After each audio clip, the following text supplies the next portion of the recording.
संसद परिसरात भाजप खासदार प्रताप सारंगी जखमी, राहुल गांधींनी धक्का दिल्याचा सारंगींचा आरोप। तर मला संसदेत जाण्यापासून रोखत होते, राहुल गांधींचं स्पष्टीकरण। मुंबईत सीएसएमटी स्थानकाबाहेर प्रकाश आंबेडकरांच्या नेतृत्वात आंदोलन, अमित शहांच्या वक्तव्याचा वंचितकडून निषेध।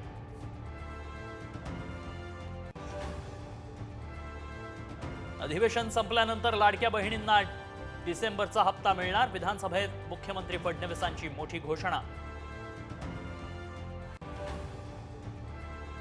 आठवडाभरात भुजबळांच्या नाराजी नाट्यावर पडदा, साम टीव्हीच्या ब्लॅक अँड व्हाईट मुलाखतीत सुनील तटकरेंचं वक्तव्य।